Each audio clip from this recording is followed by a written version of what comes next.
ශ්‍රී ලංකාවේ ආබාධ සහිත පුද්ගලයන්ගේ අයිතිවාසිකම් නීතියෙන් ආරක්ෂා වන්නේ කෙසේද? ආබාධ සහිත පුද්ගලගේ අයිතිවාසිකම් උල්ලංඝනය වන්නේ නම් ඔහුට හෝ ඇයට ලබාගත හැකි සහනයන් මොනවාද?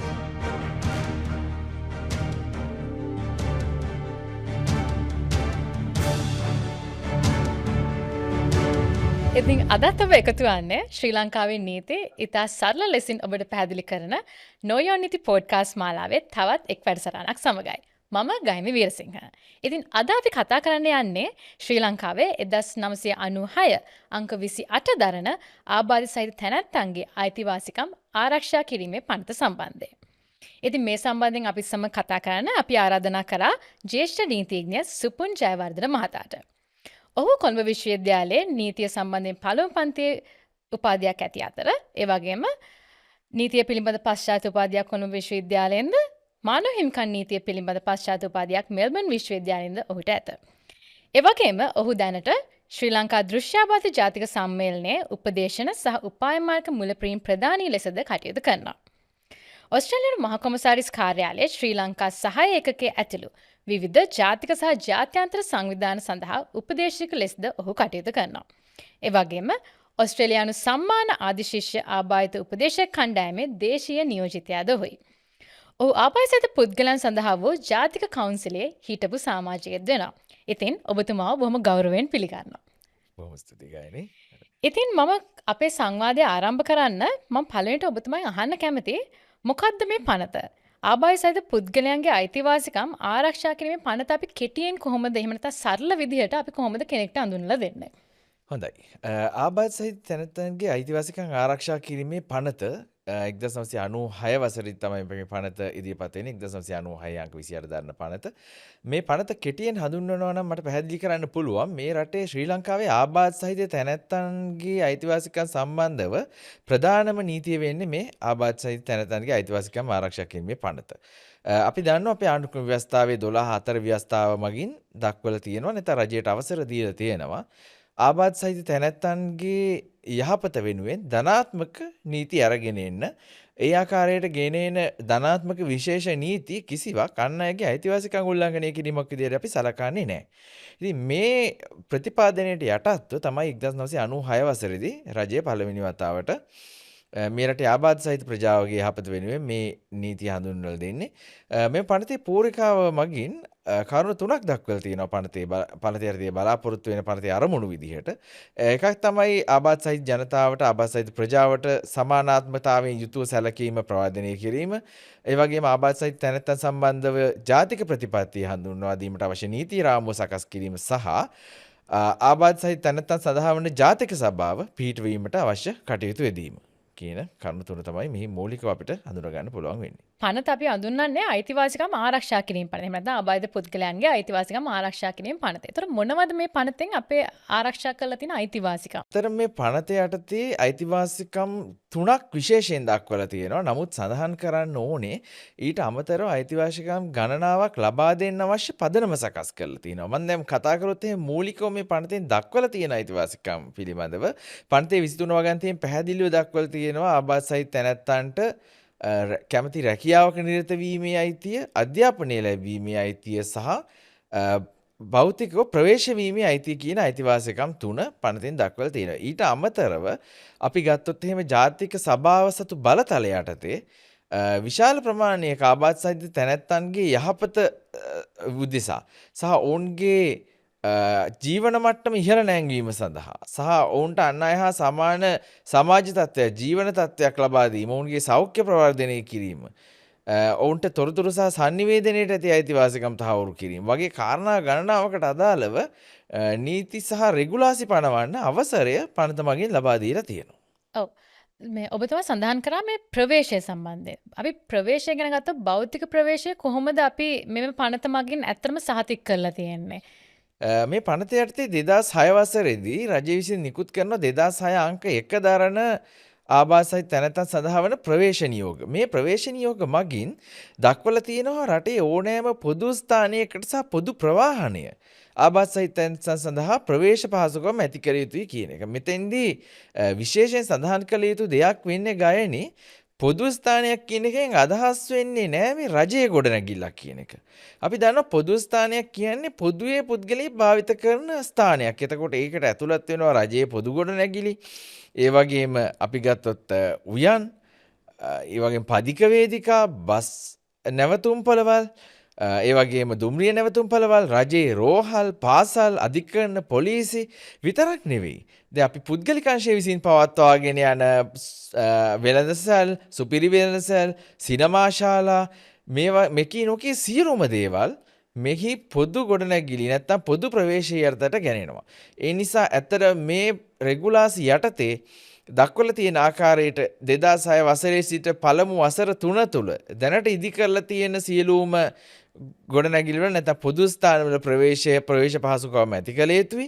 ඒ වගේම 2006 වසරේ සිට ඉදිවන සෑම නව පොදු ගොඩනැගිල්ලක්ම ප්‍රවේශ පහසුකම් සහිතව ඉදි කළ යුතු වෙනවා. ඉතින් මේකට අදාළව පසුකාලීනව ප්‍රවීණ ආබාධ සහිත අයිතිවාසිකම් ක්‍රියාකාරකයෙක් වුණු ආචාර්ය අජිත් සී.එස්. පෙරේරා මැතිතුමත් ශ්‍රේෂ්ඨ අධිකරණයේ මූලික අයිතිවාසිකම් නඩු දෙකක් පනවලා තියෙනවා.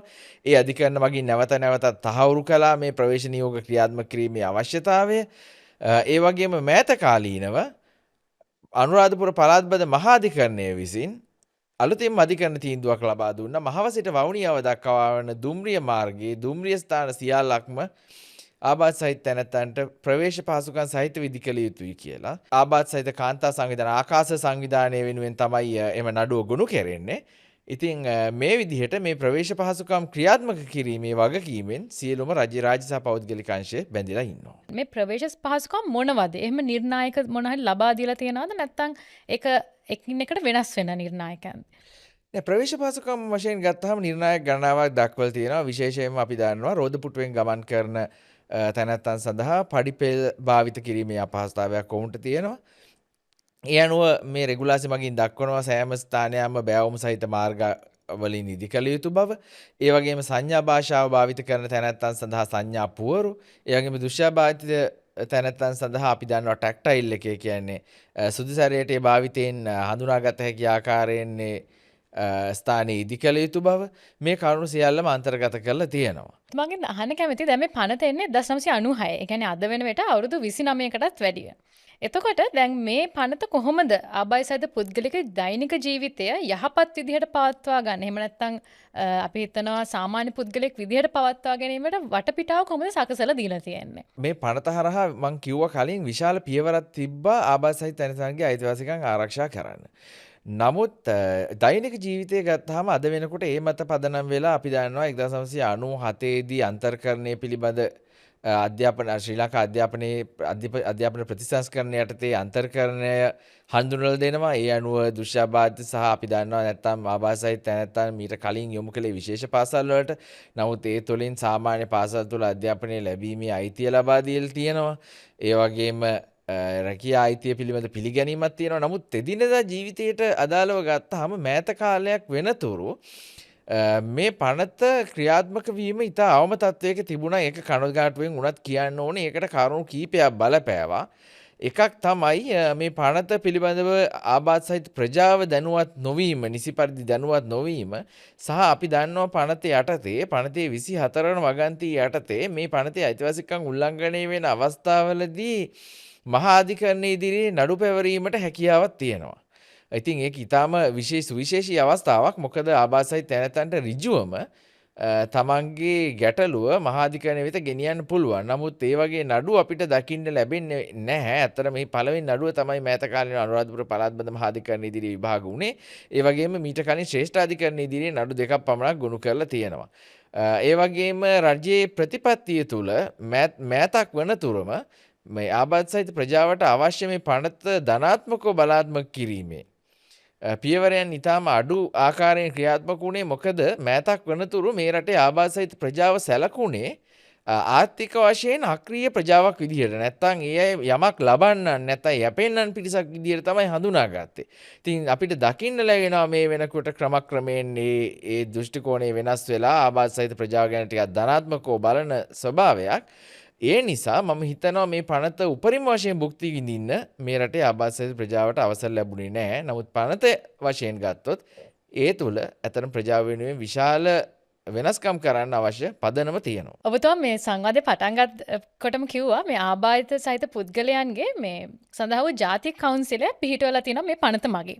එතන ඇත්තට මේ කවුන්සිලේ කාර්යභාරය මොකක්ද? ඇත්තටම කවුන්සිලේ කාර්යභාරය ගැන කතා කරන්න කලින් මම හිතන්නේ කවුන්සිලය ගැන කතා කළ යුතුයි. කවුන්සිලයේ සමන්විත වෙනවා ආබාධ සහිත තැනැත්තන් නියෝජනය කරමින් පත් කරන සමාජිකයන්ගෙන් සහ රජයේ වෙනුවෙන් පත් කරන සමාජිකයන්ගෙන් මේ කවුන්සිලයේ පත් කරනු ලබන්නේ විශේෂ අමාත්‍යවරයාගේ නිර්දේශ මත ජනාධිපතිවරයා. එයනු මේ කවුන්සිලය තමයි ආබාධ සහිත තැනැත්තන් සඳහා වන ජාතික සභාව විදිහට මෙහි ප්‍රධානතම ආයතන විදිහට නම් කරලා තියෙන්නේ. පනතේ 12 වගන්තියේ පැහැදිලිව දක්වනවා මේ ආබාධ සහිත තැනැත්තන් සඳහා වන ජාතික සභාවේ කාර්යභාරය වෙන්නේ ආබාධ සහිත තැනැත්තන්ගේ අයිතිවාසිකම් ප්‍රවර්ධනය කිරීම, ආරක්ෂා කිරීම සහ සුරක්ෂිත කිරීම. මේ සඳහා පියවර ගැනීම. ඒ වගේම පනතේ 13 වගන්තිය යටතේ කාණ්ඩ 22ක් යටතේ දක්වලා තියෙනවා එහි කාර්යයන් මොනවද කියලා. මේකට ඇතුළත් වෙනවා ආබාධ සහිත තැනැත්තන්ගේ අයිතිවාසිකම් ප්‍රවර්ධනය කිරීම, ඒ වගේම ඔවුන් පිළිබඳ සංඛ්‍යා දත්ත එකතු කිරීම, ආබාධිතභාවය ඉදිරියේදී ඇතිවීම වැළැක්වීමට අවශ්‍ය කටයුතු යෙදීම, ආබාධ සහිත තැනැත්තන් සඳහා වන ජාත්‍යන්තර සම්මුති මෙරට තුළ සම්මත කිරීමට අවශ්‍ය පදනම සකස් කිරීම, ඔවුන්ගේ භෞතික ප්‍රවේශය වගේම sannivedana සහ තොරතුරු වෙත ප්‍රවේශයට අවශ්‍ය කටයුතු යෙදීම, ඒ වගේම අපි ගත්තොත් එහෙම ආබාධ සහිත පුද්ගල සංවිධාන ලියාපදිංචි කිරීම, ඒවා ලියාපදිංචි කිරීමට අවශ්‍ය නිර්ණායක සකස් කිරීම, ඒ වගේ මේවා ලියාපදිංචි කිරීමට අවශ්‍ය සහතික නිකුත් කිරීම, ලියාපදිංචි කළ බවට වන සහතික නිකුත් කිරීම.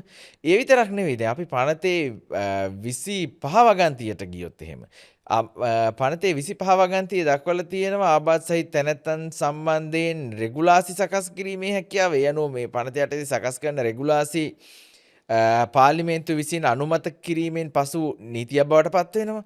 ඒ වගේම 26 වගන්තිය දක්වලා තියෙනවා මේ පනතේ මේ ජාතික සභාවේ සභාපතිවරයා බවට නිල බලයෙන්ම පත් වෙන නිශේභාර අමාත්‍යවරයා මේ අමාත්‍යවරයාගේ අනුමැතිය යටතේ ජාතික සභාවට පුළුවන් අනුනීති සකස් කරන්න. ඒවා පාර්ලිමේන්තුවෙන් සම්මත විය යුතු නැහැ. එතකොට ජාතික සභාවට අමාත්‍යවරයාගේ අනුමැතිය ලැබුණු පසු ඒවා ගැසට් කරන්න පුළුවන්.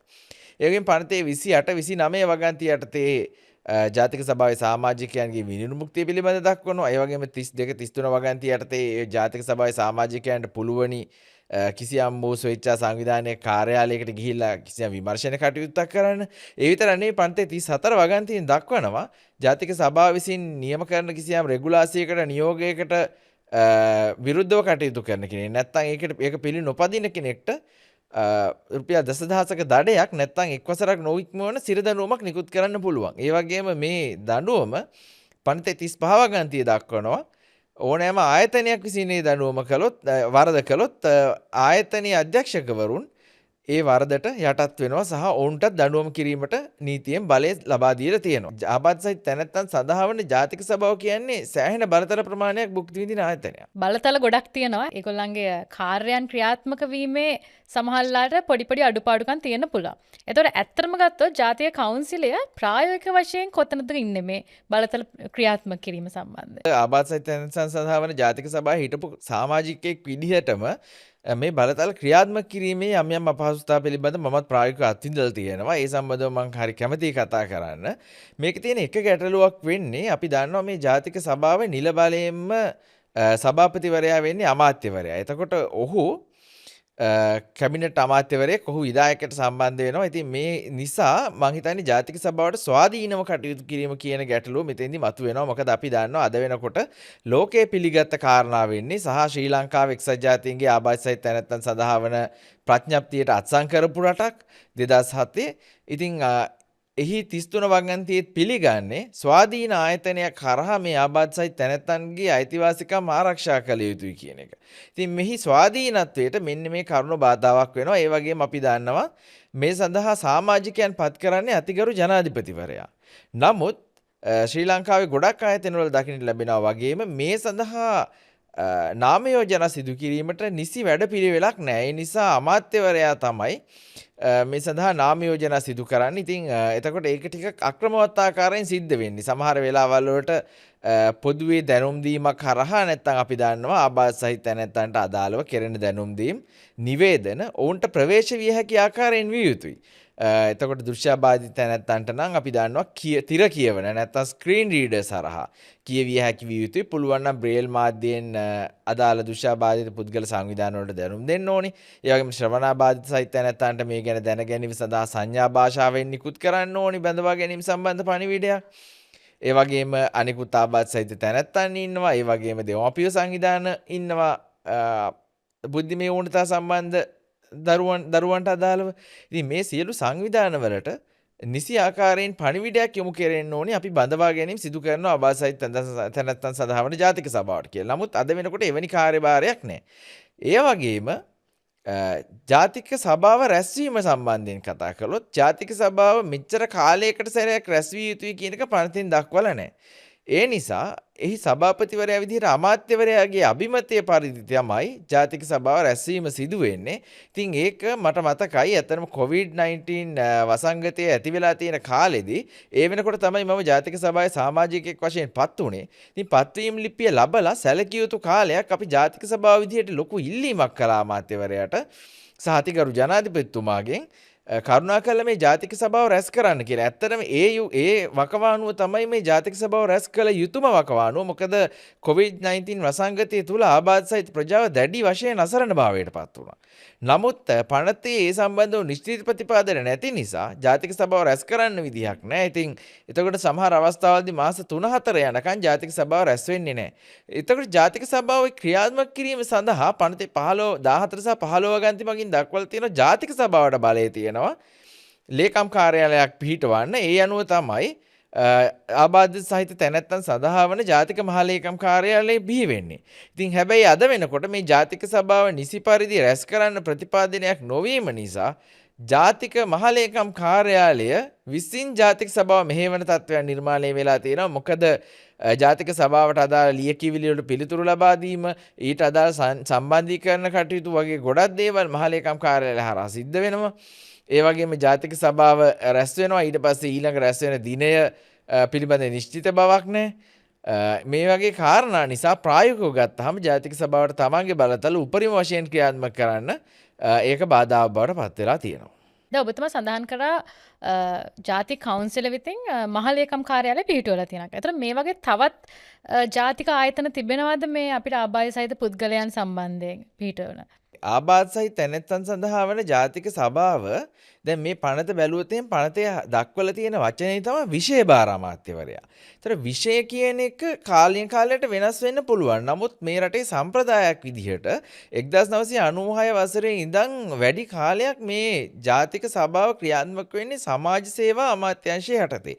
කාලෙන් කාලයට එහි නම වෙනස් වෙනවා. සමාජ සේවා නැත්නම් සමාජ සවි බල ගැනීම වෙන්න පුළුවන්. මම හිතන්නේ වර්තමානයේ වෙනකොට සමාජ සේවා, සමාජ සවි ගැනීම සහ අමාත්‍යාංශය වශයෙන් නම් කරලා තියෙනවා. ඉතින් විවිධාකාරයෙන් නම වෙනස් වුණාට සමාජ සේවා විෂයයටදී තමයි ක්‍රියාත්මක වෙන්නේ. ඒ නිසා විශේෂයෙන්ම රජයේ නිලධාරීන් සහ ජනතාව අතර වැරදි අවබෝධයක් නිර්මාණය වෙලා තියෙනවා. මේ ආබාධිත විෂය නැත්නම් ආබාධ සහිත තැනැත්තන්ට අවශ්‍ය සේවය සැලසීම මේ අමාත්‍යාංශයේ නැත්නම් ආබාධ සහිත තැනැත්තන් සඳහා වන ජාතික මහලේකම් කාර්යාලයේ වගකීමක් විතරයි කියලා. ඇත්තටම මේක ඊටාම මිත්‍යා අවබෝධයක්, මිත්‍යාවක් ඇත්තටම ගත්තොත්. මොකද ආබාධ සහිත විෂය කියන්නේ විශේෂයෙන්ම 2007 ආබාධ සහිත තැනැත්තන් සඳහා වන ජාත්‍යන්තර ප්‍රඥප්තිය දක්වලා තියෙනවා ක්‍රොස් කටින් ඉෂුව එක. නැත්තම් මේ සියලුම අමාත්‍යාංශ වලට අයත් වෙන විෂයක්. ඒ නිසා අධ්‍යාපන අමාත්‍යාංශයට හැකියාවක් නැහැ ආබාධ සහිත දරුවන්ට තමන්ගේ ප්‍රතිපාදන වෙන්න නොකර ඉන්න. කාන්තා කටයුතු අමාත්‍යාංශයට පුළුවන් කමක් නැහැ ආබාධ සහිත කාන්තාවන් වෙනුවෙන් සැලසිය යුතු විශේෂ ප්‍රතිපාදන සපයන්න නැතුව ඉන්න. මොකද මම කලින් කිව්වා වගේ ආණ්ඩුක්‍රම ව්‍යවස්ථාවේ 12/4 ව්‍යවස්ථාවේ පැහැදිලිව දක්වලා තියෙනවා ඒ ආකාරයෙන් විශේෂයෙන් ප්‍රතිපාදන සැලසීම ව්‍යවස්ථාව උල්ලංඝනය කිරීමක් නෙවෙයි කියලා. ඒ නිසා රජයේ සියලු ආයතනවලට අමතර පියවරක් ඉදිරියට ගිහිල්ලා ආබාධ සහිත තැනැත්තන්ට අවශ්‍ය සේවය සලසන්න පැහැදිලිවම පුළුවන්කම තියෙනවා. දැන් මම පුංචි උදාහරණ දෙකක් ඔබට අරගෙන පෙන්නන්නම් ඒ විදිහට කරපු. දැන් ශ්‍රී ලංකා මහ බැංකුව 2022 වසරේදී රෙගුලාසියන් නිකුත් කරනවා බැංකු සම්බන්ධයෙන්. මොකද මේ රටේ සමහර බැංකු තමන්ගේ අභ්‍යන්තර ප්‍රතිපත්ති මගින් නැත්නම් අභ්‍යන්තර රෙගුලාසි ඉන්ටර්නල් සර්කියුලර්ස් හරහා නීතියක් පනවගෙන තිබ්බා දෘශ්‍යාබාධ සහිත තැනැත්තන්ට අපි අපේ සේවය සලසන්නේ නැහැ. දැන් මේ තත්ත්වය දිගින් දිගටම වාර්තා වුණාට පස්සේ ශ්‍රී ලංකා මහ බැංකුවෙන් රෙගුලාසියක් නිකුත් කරනවා නෑ මේ රටේ සියලුම බැංකු දෘශ්‍යාබාධ සහිත තැනැත්තන්ටත් අනිත් සියලු පුරවැසියන්ට ලබා දෙන සියලුම පහසුකම් මේ ආකාරයෙන්ම ලබා දිය යුතුයි. ඉතින් මේ පිළිබඳව කනගාටුයි. එතන බැංකු නිලධාරීන් සහ අපගේ සමහර ඇතැම් ආබාධ සහිත අය දැනුවත් නැහැ. නමුත් ඔබට කිසි ගැටලුවක් නැතුව ඕනෑම බැංකුවකින් සේවය සලස ගන්න පුළුවන් මේ රෙගුලාසිය නිසා. ඔබ දෘශ්‍යාබාධිත තැනැත්තෙන් නම්. ඒ වගේම ඉතින් එතකොට මහ බැංකුව තමන්ගේ මේ රෙගුලාසිය නිකුත් කළේ කොහොමද? ඔවුන්ට කිසිම සීමාවක් නැහැ. ඒ වගේම මැතිවරණ සම්බන්ධයෙන් කතා කරොත් එහෙම අපි දන්නවා 2011 අංක 28 දාන මැතිවරණ විශේෂ විධිවිධාන පනත එනවා. මේ පනත හරහා දෘශ්‍යාබාධිත තැනැත්තෙන්ට හෝ වෙනයම් ආබාධයක් තියෙන තැනැත්තෙන්ට පුළුවන් වෙනවා ඡන්දපලට තමන්ට උපකාර කරන්න තැනැත්තෙක් ආධාර කරන්න තැනැත්තෙක් අරගෙන යන්න. ඊට පස්සේ මෑත කාලීනව මේ තත්ත්වය තවත් දියුණු කරලා දෘශ්‍යාබාධිත තැනැත්තන්ට තමන් ස්වාධීනව තනිව තමන්ගේ ඡන්දය ලකුණු කරන්න ටැක්ටයිල් එකක් ආධාරයෙන් ඡන්ද පත්‍රිකාව ලකුණු කරන්න අවශ්‍ය පදනම නිර්මාණය කරලා දෙනවා. ඉතින් මේ වගේ පියවර ගන්නවා මැතිවරණ කොමිෂන් සභාව. එතකොට අපි දන්නවා ඒ කියන්නේ කිසියම් රාජ්‍ය ආයතනයකට උවමනාවක් තියෙනවා නම් ඔවුන්ට නීතියෙන් කිසිම බාධාවක් නැහැ ආබාධ සහිත තැනැත්තන්ට අවශ්‍ය ප්‍රතිපාදන සලසලා දෙන්න සහ ඔවුන්ට පහසුකම් සලසන්න. ඉතින් ඒ නිසා මම තව දෙයක් එකතු කරන්න කැමතියි. මේ වැඩසටහන අහන ආබාධ සහිත ඔබ කිසියම් වෙලාවකදී බය වෙන්න එපා, පැකිලෙන්න එපා රාජ්‍ය ආයතන වලට ප්‍රවේශ වෙන්න. අපි දන්නවා ඔබට ආපදාවක් මතුවෙලා නම්, ඔබ ආපදාවකට ලක් වෙලා නම් 117 දුරකථන අංකය අමතන්න. ඒ හරහා ඔබට පුළුවන් ආපදා කළමනාකරණ මධ්‍යස්ථානයෙන් ඔබට අවශ්‍ය පහසුකම් සලස ගන්න.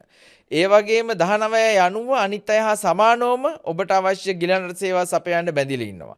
ඒ වගේම ඔබ මානසික ආබාධ ගැටලුවකට පත් වෙලා ඉන්නවා නම්, කිසියම් පවුල් ආරවුලක් හෝ මානසික ගැටලුවකට පත් වෙලා ඉන්නවා නම් 1926 ඔබට අමතන්න පුළුවන්. ඒ වගේම ඔබ ආබාධ සහිත දුවෙක් හෝ පුතෙක් නම් මේ වැඩසටහනට ඇහුම්කන් දෙන. දුවේ පුතේ ඔබට පුළුවන් 1929 හරහා ජාතික ළමා ආරක්ෂක අධිකාරිය අමතලා ඔබේ ගැටලුව කියන්න. එතෙන්දී ඔවුන්ට බෑ ඔබ ජාතික මහලේකම් කාර්යාලයේ අවසර අරගෙන ඔබට කතා කරන්නම් කියන. ඔවුන් ඍජුව වගේ කියනවා ඔබට අවශ්‍ය පහසුකම් සපයන්න. ඒ වගේම ඔබ ආබාධ සහිත කාන්තාවක් නම්, ඔබ කාන්තා හිංසනයකට ලක් වෙලා ඉන්නවා නම්, ඔබට ඒ වගේ ගැටලුවක් තියෙනවා, ඔබට ලක්වීමේ අවදානමක් තියෙනවා නම් ඔබ 1938ට අමතන්න. මොකද කාන්තා කාර්යාංශයේ බැඳිලා ඉන්නවා ඔබට අවශ්‍ය පහසුකම් සපයන්න. ඒ වගේම ඔබ පොලිස් අපරාධ විමර්ශනයකට අදාළව ඔබට හිතෙනවා නම් ඔබේ ආබාධිතභාවයෙන් හින්දා ඔබ අගතියකට ලක් වෙනවා කියලා ඔබට පුළුවන් 1933 හරහා ඔබේ ගැටලුව යොමු කරන්න. ඒ වගේම ඔබට හිතෙනවා නම් ඔබේ මානව හිමිකම් උල්ලංඝනය වෙලා කියලා මේ ආබාධ සහිත තැනැත්තන්ගේ අයිතිවාසිකම් පනත සහ නැත්නම් රටේ ආණ්ඩුක්‍රම ව්‍යවස්ථාවෙන් හරි ඔබට ලබා දීලා තියෙන ඕනම ආකාරයක මානව හිමිකමක් උල්ලංඝනය වෙලා කියලා ඔබට දැනෙනවා නම් ඔබට පුළුවන් 1996 හරහා ශ්‍රී ලංකා ජාතික මානව හිමිකම් කොමිෂන් සභාව අමතන්න. මොකද එහි නිලධාරීන් බැඳිලා ඉන්නවා ඔබ සම්බන්ධයෙන් කටයුතු කරන්න සහ ඔබ සම්බන්ධයෙන් ගත්ත ක්‍රියාමාර්ගය පිළිබඳ කොමිෂන් සභාව දැනුවත් කරන්න. ඒ වගේම කවුරු හරි කෙනෙක් ඔබව රවට්ටලා ඔබට කියනවා නම් ඔබේ ආබාධිතභාවය නිසා මේ දේ කරන්න බෑ. නමුත් ඔබ අපිට අල්ලසක් දුන්නොත් අපි මේ දේ කරලා දෙන්නම් කියලා කරුණාකරලා 1954 අමතන්න. අල්ලසෝ දූෂණ විමර්ශන කොමිෂන් සභාව බැඳිලා ඉන්නවා ඔබට අවශ්‍ය සේවය ලබා දෙන්න. ඒ නිසා මේ රටේ හැම රාජ්‍ය ආයතනයක්ම මේ රටේ හැම ආබාධිත සහිත තැනැත්තෙක්ටම අවශ්‍ය ප්‍රතිපාදන සපයන්න, පහසුකම් සපයන්න බැඳිලා ඉන්නවා. අපි දැන් ඉස්සෙල්ලා ඔබතුමා සඳහන් කරන්න කිව්වා මේ දැනට ලංකාවේ මේ පනත භාවිතා කරගෙන මහාධිකරණයට එහෙම නැත්නම් අධිකරණයෙන් අඩු පවලා තියෙන දැනට 3යි. එතකොට දැන් මේ පනත මගින් කොහොමද කෙනෙකු එයාගේ අයිතිවාසිකම් උල්ලංඝනය වෙනවා නම් කොහොමද උපකාර පතන්නේ? එහෙම නැත්නම් මොනවද ඒගොල්ලන්ට ගත හැකි පියවර අධිකරණයට යාමට පෙර? අධිකරණයට යාමට පෙර ඔවුන්ට අවශ්‍ය නම් තමන්ගේ අයිතිවාසිකම පිළිබඳ දක්වලා ජාතික සභාවට ලිපියක් යොමු කරන්න පුළුවන්. මොකද ඒ වගේ අවස්ථාවලදී ආබාධ සහිත තැනැත්තන් පිළිබඳව සඳහා වන ජාතික සභාවේ කරුණ සලකා බලලා අදාළ ආයතනයට ලිපියක් යොමු කිරීමට කටයුතු කරනවා. නමුත් මම කිව්වා වගේ එතෙන්දී ගැටලුවක් විදිහට මතුවෙන්නේ මම හිතන්නේ ඊළඟ ජාතික සභාව රැස් වෙන දිනය. මොකද එතකොට සමහර අවස්ථාවලදී අයිතිවාසිකම උල්ලංඝනය වෙලා තියෙන්න පුළුවන්. නමුත් ඊට අමතරව ඔවුන්ට පුළුවන් මානව හිමිකම් කොමිෂන් සභාවට ගමන් කරන්න මම කිව්වා වගේ කලින් මොකද ඒ වගේ අවස්ථාවකදී පනතේ ප්‍රතිපාදනය යටතේ කොමිෂන් සභාව හරහා ඍජු ක්‍රියාමාර්ග වලට ගමන් කරන්න පුළුවන්කම තියෙනවා අධිකරණයට යාමට අකමැති නම්. ඊට අමතරව අපේ සාමාන්‍ය ආබාධ සහිත ක්‍රියාකාරීන්ට කතා කළත් ඒ වගේ අවස්ථාවලදී අපි පුද්ගලිකව මැදිහත් වෙනවා අදාළ ආයතන වලට කතා කරලා කරුණු පැහැදිලි කරලා දීලා එයාගේ අයිතිවාසිකම තහවුරු කරන්න අවශ්‍ය කටයුතු යොදන්න. ඇත්තට මේවා සාකච්ඡා මාර්ගයෙන් සිදුවන දේවල්. ඒවා නීතියෙන්ම දක්වලා තියෙන ක්‍රියාමාර්ග නෙවෙයි. නමුත් අධිකරණයෙන් පිහිට පතන්න කලින්. නමුත් මේ සියලු ක්‍රියාමාර්ග අසාර්ථක වෙනවා නම් දිගින් දිගටම ඔවුන්ගේ අයිතිවාසිකම් ලබා දීම ප්‍රතික්ෂේප කරනවා නම් එතනදී කිසිම ගැටලුවක් නැතුව පනතේ 24 වෙනි වගන්තිය යටතේ අයට පුළුවන් පළාත් බද මහාධිකරණයේ ඉදිරියේ නඩුවක් පවරන්න. ඒ වගේම මේ අයට අඩු ආදායම් ලාභී නැත්නම් නීති ආධාර අවශ්‍ය තැනැත්තන් නම් ඔවුන්ට පුළුවන් ශ්‍රී ලංකා නීති ආධාර කොමිෂන් සභාව යටතේ කොමිෂන් සභා පනත යටතේ නීති ආධාර කොමිෂන් සභාව බැඳිලා ඉන්නවා. ඔවුන්ට අවශ්‍ය නීති ආධාරත් ලබා දෙන්න නොමිලේ. ඉතින් ඒ නිසා මම කියන්නේ මේ අවස්ථාවේදී ඇත්තටම කාගේ හරි අයිතිවාසිකමක් උල්ලංඝනය වුණොත් ඇත්තටම පැකිලෙන්න එපා. ඔබේ අයිතිවාසිකම වෙනුවෙන් පෙනී හිටින්න. මොකද දැන් මේ මෙච්චර කාලයක් මේ අවස්ථාවන් අඩු වෙන්න හේතුවත් පුද්ගලයන් තමන්ගේ අයිතිවාසිකම් වෙනුවෙන් පෙනී නොසිටීමම තමයි. ඔව්. දැන් මේ අපි අයිතිවාසිකම් ගැන කතා කරපු හින්දා මම ඔබතුමාගෙන් අහන්න කැමති මේක මම හිතන්නේ පොදු ජනතාවගේ එහෙම නැත්නම් සාමාන්‍ය ජනතාවගේ තියෙන වැරදි වැටහීම් මොනවද මේ පනත සම්බන්ධව? එහෙම නැත්නම් මේ ආබාධිත පුද්ගලයන්ගේ අයිතිවාසිකම් කියලා කිව්වම සාමාන්‍ය ජනතාව වැරදි වැටහීම් මොන වගේ දේවල් තියෙනවද? ඒගොල්ලන් මොන වගේ කෝණයකින්ද මේ දේවල් දිහා බලන්නේ කියලා ඔබතුමා හිතනවා? මූලිකම කාරණාව තමයි මම කලින් කිව්වා වගේ මේ විෂය සමාජ සේවා අමාත්‍යාංශයට අයත් විෂයක් කියලා පොදුවේ රාජ්‍ය සේවය තුල සහ සාමාන්‍ය ජනතාව තුල තියෙන හැඟීම.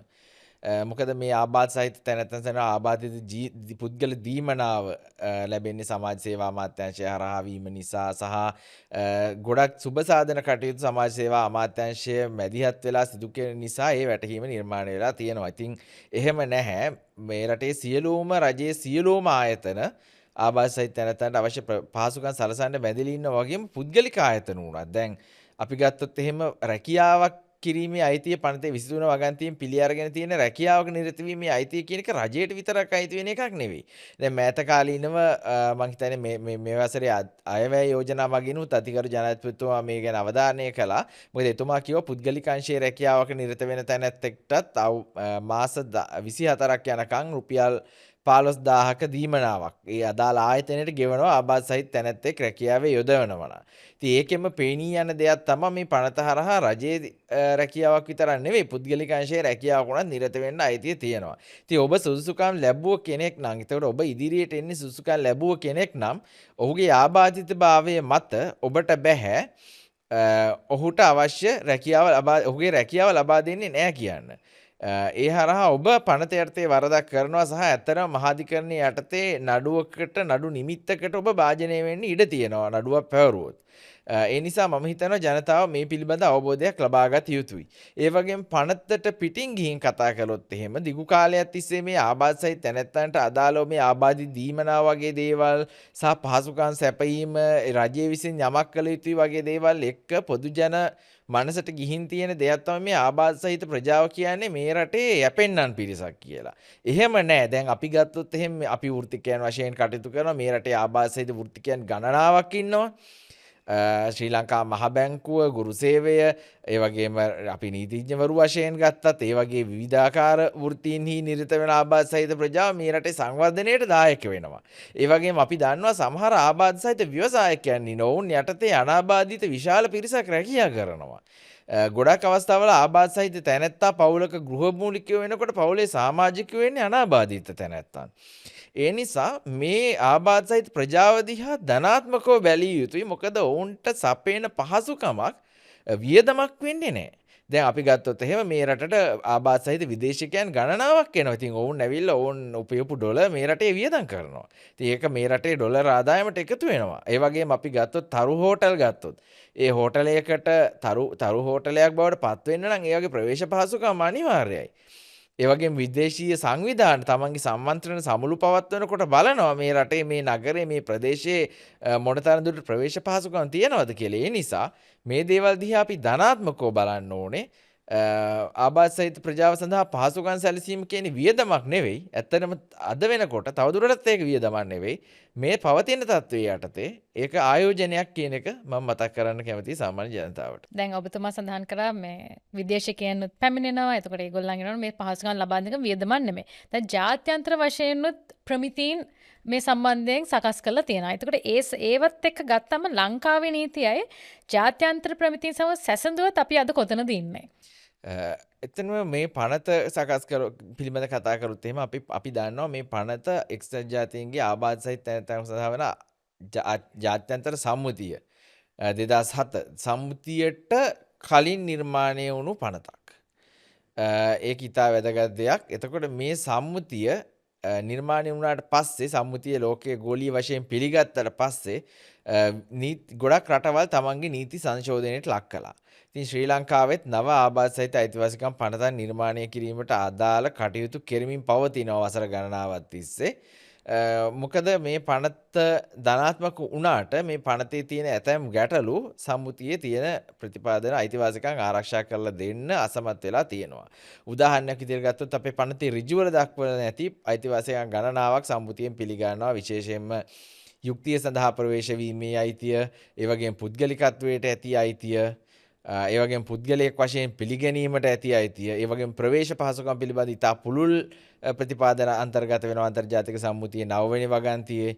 ඒ වගේම නීති ඉදිරියේ සමානත්වයේ සාධාරණත්වයේ පිළිබඳ අයිතිය, තොරතුරු දැනගැනීමේ අයිතිය, ඒ වගේ අයිතිවාසිකම් ගණනාවක් පනත වගේ පිළි අරගෙන තියෙනවා. ඒ වගේම විනෝදාස්වාදයට ඇති අයිතිය, ඒ වගේම පුනරුත්ථාපනයට සහ නැවත සමාජගත වීමට ඇති අයිතිය, ක්‍රීඩාවන්ගේ සහ පොදු විනෝද කටයුතු වල යෙදීමේ අයිතිය, මේ වගේ අයිතිවාසිකම් ගණනාවක් පනත මගින් අන්තර්ජාතික සම්මුතිය මගින් පිළිගෙන තියෙනවා. මේවා අපේ පනත මගින් පිළිගෙන නැති.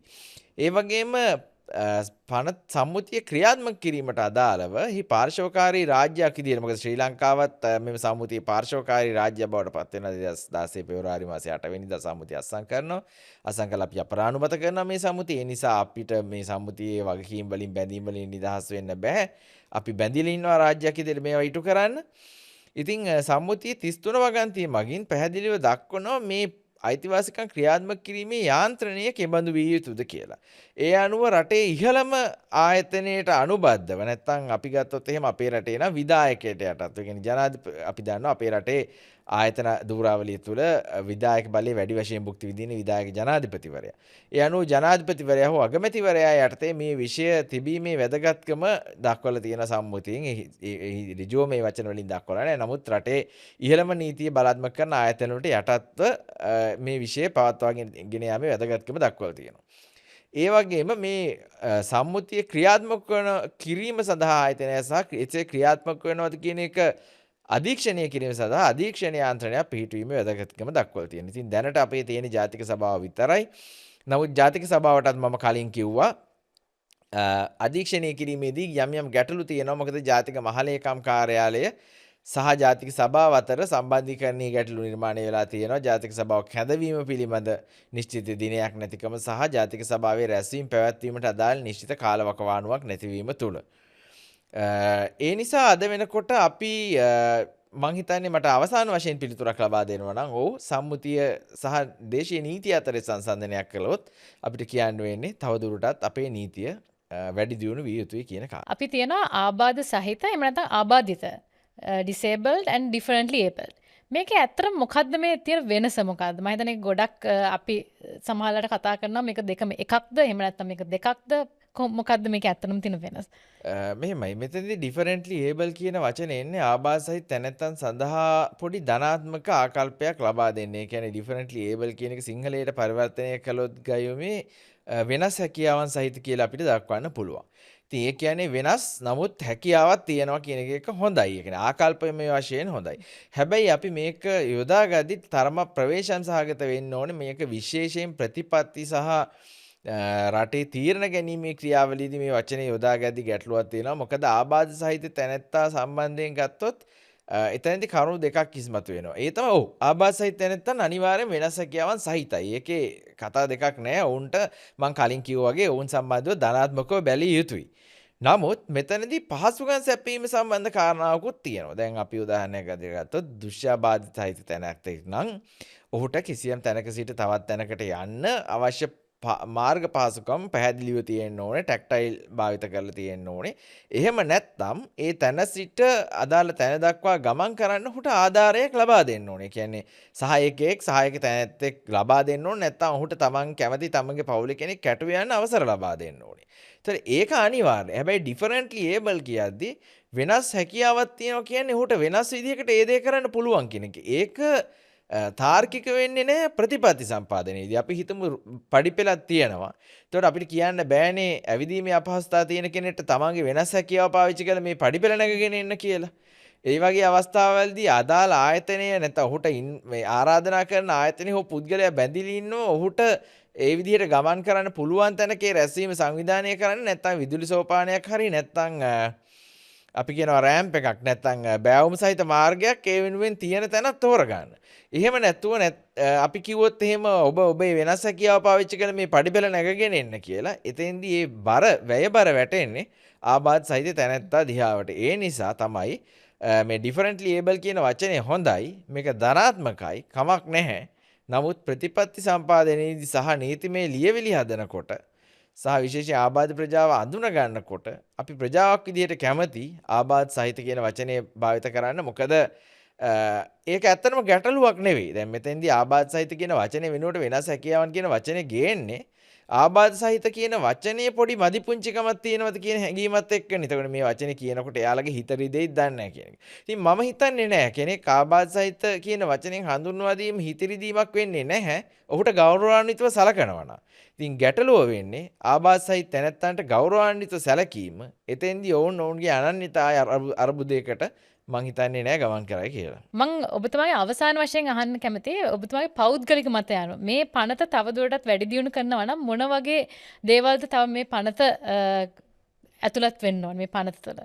ඇත්තටම මෙතෙන්දී මම දේවල් දෙකක් කියන්න කැමතියි. එකක් තමයි මේ වෙද්දිත් රජය නැවත වතාවක් කටයුතු කරමින් ඉන්නවා නව පනතක් හඳුන්වා දෙන්න. ඒක ඊටාම හොඳ පියවරක්. නමුත් එවැනි පනතක් හඳුන්වා දෙනවා නම් විය යුතු කාරණා කීපයකුත් මම සඳහන් කරන්න කැමතියි. ඇත්තටම මේ සභාව තියෙන ආකෘතිය අපි දන්නවා, අපි හඳුනගෙන තියෙනවා, අපි කලින් කතා කරා මේ අයිතිවාසිකම් දැනට ලබලා දීලා තියෙන අයිතිවාසිකම් පවා ක්‍රියාත්මක කරන්න බාධාවක්. එහෙමනම් ඒ වෙනුවෙන් මොකද්ද කළ යුත්තේ කියන එක ගැන කතා කළොත් මගේ පුද්ගලික මතය වෙන්නේ ශ්‍රී ලංකාවේ තොරතුරු දැනගැනීමේ අයිතිය පිළිබඳ පනත යටතේ හඳුන්වා දීලා තියෙන කොමිෂන් සභාවට සමාන ආබාධ සහිත තැනැත්තන් සඳහා වන කොමිෂන් සභාවක් නිර්මාණය කළ යුතුයි කියන එක. මොකද එවැනි කොමිෂන් සභාවකට බලය ලැබෙනවා ආබාධ සහිත තැනැත්තන්ගේ අයිතිවාසිකම් රට පුරාම රාජ්‍ය ආයතන මුළුල්ලේ ක්‍රියාත්මක කරන්න. ඒ වගේම අපිට පුළුවන් අවශ්‍ය නම් මානව හිමිකම් කොමිෂන් සභාවේ ආකෘතිය අනුව එහි පළාත් කාර්යාල පිහිටවන්න නැත්නම් ප්‍රාදේශීය මට්ටමින් කාර්යාල පිහිටවන්න. ඒ වගේම මේ වගේ කොමිෂන් සභාවක් ක්‍රියාත්මක කළ යුත්තේ ගයමි ස්වාධීන කොමිෂන් සභාවක් විදිහට. එතකොට මේ කොමිෂන් සභාව කිසිම අමාත්‍යාංශයකට අයත් වෙන්නේ නැහැ. අර මම කලින් කියපු සමාජ සේවා අමාත්‍යාංශයට ආබාධ සහිත තැනැත්තන්ගේ විෂය අයිති වෙනවා කියන මිත්‍යාවත් අපිට දුරලන්න ඒක හේතුවක් වෙනවා. ඒ වගේම අපිට මේ කොමිෂන් සභාවට පුළුවන් ආබාධ සහිත අයිතිවාසිකම් පිළිබඳ නිලධාරීන් පත් කරන්න. ඒ වගේම තොරතුරු දැනගැනීමේ පනත යටතේ තොරතුරු දැනගැනීමේ නිලධාරීන් සෑම ආයතනයකටම පත් කරලා තියෙනවා. ඒ වගේ අපිට පුළුවන් ආබාධිත අයිතිවාසිකම් පිළිබඳ නිලධාරියෙක් පත් කරන්න සෑම ආයතනයකටම. ඒක අලුත් වියදමක් යන දෙයක් නෙවෙයි. මොකද ඒ ආයතනයේම ඉන්න නිලධාරියෙක් තමයි අපි ඒ වෙනුවෙන් පත් කරන්නේ. ඊට අමතරව මේ නිලධාරියාගෙන් කිසියම් අකටයුත්තක් සිදු වුණොත් ආයතනයේ තව නිලධාරියෙක් අපිට පුළුවනි ඩිසිග්නේටඩ් ඔෆිසර් විදියට නැත්නම් නම් කළ නිලධාරියා වශයෙන් පත් කරන්න. එතකොට ඔහුට අභියාචනය කරන්න පුළුවන්. එතනිනුත් සෑහීමටපත් වෙන්නේ නැත්නම් තොරතුරු දැනගැනීමේ කොමිෂන් සභාවට සිදු කරනවා වගේම කෙනෙක්ට ආබාධ සහිත තැනැත්තන්ගේ අයිතිවාසිකම් පිළිබඳ කොමිෂන් සභාවට පැමිණිලි කරන්න පුළුවන්. එතකොට අපිට කියන්න පුළුවන් ආබාධ සහිත තැනැත්තන්ට තමන්ගේ ගැටලු අධිකරණයට යාමෙන් තොරව විසඳ ගන්න නිසි යාන්ත්‍රණයක් තියෙනවා. අපිට පුළුවන් මේ කොමිෂන් සභාවට ආබාධ සහිත තැනැත්තන් 150ක නියෝජනයක් සහ අධ්‍යක්ීම් සහිත නිලධාරීන් විශේෂයෙන් රටේ ශ්‍රේෂ්ඨාධිකරණයේ හිටපු විනිශ්චයකාරවරයෙක්, හිටපු විගණකාධිපතිවරයෙක්, දේශ ජාත්‍යන්තර සම්බන්ධව අධ්‍යක්ීම් තියෙන තැනැත්තෙක් මේ වගේ අයගෙන් මේ කොමිෂන් සභාව සංයුක්ත කරන්න පුළුවන්. ඒ කොමිෂන් සභාවට ඍජු තීරණ ගැනීමේ බලතල සහ කරුණු නඩු විමසීමේ බලය සහ ඊට අදාළ යම් දඬුවම් නියම කිරීමේ බලය, දඩ සහ දඬුවම් නියම කිරීමේ බලය පවරලා දෙන්න පුළුවන්. සහ අර ජාතික සභාවට ලබා දුන්නා වගේම යම් ආයතනවල ඒ ඩිසබිලිටි කම්ප්ලයන්ස් එක. ඒ කියන්නේ කොයිතරම් දුරට ඔවුන් මේ ආබාධිත අයිතිවාසිකම් වලට අනුගත වෙනවද කියන එක සොයා බැලීමේ බලයත් අපිට ලබා දෙන්න පුළුවන් සුවමොට ඔබ්සර්වේෂන්ස් විදිහට නැත්නම් තමන්ගේම කැමැත්තෙන් සොයා බැලීමේ හැකියාව ලබා දෙන්න පුළුවන්. අපිට අලුතින් නිර්මාණය කරන පනතින් අපිට පුළුවන් ආබාධ සහිත තැනැත්තන්ට කලින් වගේම අධිකරණයට තමන්ගේ ගැටලු ඉදිරිපත් කිරීමේ හැකියාවත් ලබා දෙන්න. එතකොට ආබාධ සහිත තැනැත්තන්ට අවස්ථා කීපයක් යෙදෙනවා තමන්ගේ අයිතිවාසිකම් ලබා ගන්න. විශේෂයෙන් කොමිෂන් සභාවට පැමිණිලි කරන්න පුළුවන්. නැත්තම් ඉතින් උත්සාහයීමටපත් වෙන්නේ නැත්තම් අධිකරණයට පැමිණිලි කරන්න පුළුවන්. නැත්තම් කොමිෂන් සභාවට යන්නේ නැතුව ඍජුවම අධිකරණයට ගමන් කරන්නත් පුළුවන්. ඉතින් ඒ තමයි මගේ යෝජනාව. ඒතර ඔබේ ප්‍රශ්නයට උත්තරයක් දුන්නොත් මේ පනත වැඩි දියුණු කිරීමට අදාළව මං හිතන්නේ මේ පනතේ යටතේ යමක් කරනවා නම් ඊටාම වැදගත් වෙන්නේ රැකියාවලට ප්‍රවේශ වීමේ අයිතිය සහ අධ්‍යාපනයට ඇති අයිතියට අදාළව රෙගුලාසි නිර්මාණය කිරීම. මොකද අපි දන්නවා පනත යටතේ දැනට නිර්මාණය කරලා තියෙන්නේ 2006 අංක 1 කියන රෙගුලාසිය විතරයි. අනිත් තවත් රෙගුලාසි කීපයක් දැනට නිර්මාණය වෙමින් තියෙනවා සංඥා භාෂාවලට අදාළව වගේ. ඉතින් ඒ නිසා මම හිතනවා රැකියාවලට නිරත වීමේ අයිතිය සහ අධ්‍යාපනය ලැබීමේ අයිතියට අදාළව රෙගුලාසි නිර්මාණය කර හැකි ජාතික සභාවට සහ අමාත්‍යවරයාට ඒ වගේම පාර්ලිමේන්තුවට පුළුවන්. මොකද ආණ්ඩුපක්ෂයට මේ වෙනකොට 3/2ක බහුතර බලයක් තියෙනවා. ඒ නිසා කිසිම ගැටලුවක් නැතුව ඕනෑම ආකාරයේ රෙගුලාසියක් ආබාධිත ප්‍රජාවගේ යහපත වෙනුවෙන් සකස් කරන්න අනුමත කරන්න ඕන පුළුවන්කම තියෙනවා. මොකද අපි දන්නවා දැන් වර්තමාන රජයේ යටතේ ආබාධ සහිත දුෂාබාධ සහිත තැනැත්තෙකුත් මන්ත්‍රීවරයෙක් වශයෙන් පත් කර තිබෙනවා. ඒක ඉතාම ධනාත්මක තත්වයක්. ඉතින් මේ දේවලුත් එක්ක උන්ට පුළුවන් රෙගුලාසි සකස් කරන්න. ඒ වගේම මම කලින් කිව්වා වගේ පනතේ 13 12 13 14 වගන්ති යටතේ අති විශාල බලතර ප්‍රමාණයක් තියෙනවා ජාතික සභාවට. ඒ අනුව ඕනෑම ආකාරයේ රෙගුලාසියක් නිර්මාණය කරලා ආබාධ සහිත තැනැත්තන්ගේ අයිතිවාසිකම් සම්බන්ධයෙන් ධනාත්මක රෙගුලාසි නිර්මාණය කිරීම හරහා පවතින පනත යටතේ අයිතිවාසිකම් වැඩි දියුණු කරන්න පුළුවන්. ඒ වගේම දැනට පවතින පනත යටතේ කළ හැකි තවත් ඉතා වැදගත් දෙයක් තමයි රජය ඉදිරි වසර කිහිපය තුළ මම හිතන්නේ රජය ඩිජිටල් කරන වැඩපිළිවෙල කරගෙන යන්න බලාපොරොත්තු වෙනවා. ඉතින් මේ ඩිජිටල් කරන වැඩපිළිවෙල ආබාධ සහිත තැනැත්තන්ට ප්‍රවේශ පහසුකම් සහිතව නිර්මාණය කිරීම. කියන්නේ මුල සිට නිර්මාණය කිරීම. මොකද මෙතෙන්දි ප්‍රවේශයන් දෙකක් තියෙනවා. එකක් තමයි born accessibility, අනිත් එක තමයි නිර්මාණය කරාට පස්සේ ඒක accessible කරන එක. නැත්නම් ප්‍රවේශ පහසුකම් සහිතව නිර්මාණය කරන එක. ඉතින් මෙතෙන්දී අපිට පුළුවන් මේ වැඩපිළිවෙල ආරම්භයේ සිටම ප්‍රවේශ පහසුකම් සහිතව නිර්මාණය කරන්න. මොකද ඒ හරහා මේ රටේ විශේෂයෙන්ම ඇවිදීමේ අපහසුතාව තියෙන ශ්‍රවණාබාධ සහිත දුෂ්‍යාබාධ සහිත තැනැත්තන්ට කිසිම ගැටලුවක් නැතුව රාජ්‍ය ආයතන වලට පාගමනින් යන්නේ නැතුව තමන්ගේ වැඩ කටයුතු කරගන්න පුළුවන්. ඒ වගේම බුද්ධි වුණතා තියෙන තැනැත්තන්ට වුණත් මං හිතන්නේ සරල මාධ්‍යයෙන් මේ ඩිජිටල් වේදිකා සකස් කළොත් ඔවුන්ටත් සෑහෙන බුද්ධි මට්ටමක් තියෙන අයට ඒ කටයුතු කරගන්න පුළුවන්. එහෙම නැත්නම් ඔවුන්ගේ දෙමව්පියන්ට නැත්නම් බාරකරුවන්ට ඔවුන්ට අවශ්‍ය ආධාර උපකාර සහිතව ඔවුන්ට ඒ කටයුතු කරගන්න පුළුවන්. ඔව් මං හිතන්නේ ඔබතුමා කිව්වා වගේ මේ දෙයක් පටන් ගද්දිම පිළියම් යොදන එක හොඳයි. ඊටලු අඳුනගත්තට පස්සේ පිළිතුරු සපයන්නට වඩා මුලින්ම මේ දේවල්ට සපයන එක ලේසි සමහරලාට. ඉතින් මං හිතන්නේ අද අපි ගොඩක් දේවල් දැනගත්තා මේ පනත සම්බන්ධයෙන්. ඒ වගේම මම හිතන්නේ සාමාන්‍ය පුරවැසියන්ට මම හිතන්නේ ආබාධිත ජනතාව කෙරෙහි ධනාත්මක විදිහට බලන්න, එහෙම නැත්නම් ඒ කෝණයෙන් බලන්න උපකාර වුණා කියලා අපි හිතනවා. ඒ වගේම ඔබ ආබාධිත සහිත පුද්ගලයෙක් නම් අපි හිතනවා ප්‍රවර්ධන, එහෙම නැත්නම් මේ පනත සම්බන්ධයෙන් ඔබ වැඩි දුරට දැනගෙන මේ ඔබගේ අයිතිවාසිකම් මොනවද, ඒවා කොහොමද ක්‍රියාත්මක කරන්න කියලා දැනගත්ත ඇති කියලා. ඉතින් ඔබතුමාට බෙහෙවින්ම ස්තුතිවන්ත වෙනවා අද අපිත් සමග එකතු වුණාට. ඉතින් තවත් දවසක මේ වගේ තවත් එහෙම නැත්නම් ඔයගොල්ලන්ගේ දෛනික ජීවිතයට අවශ්‍ය වෙන තවත් නීතියක් සමගින් සම්බන්ධ වෙන්න එහෙම නැත්නම් එකතු වෙන්න කියලා ආරාධනා කරමින් අද අපි ඔබෙන් සමු ගන්නවා. ස්තුතියි.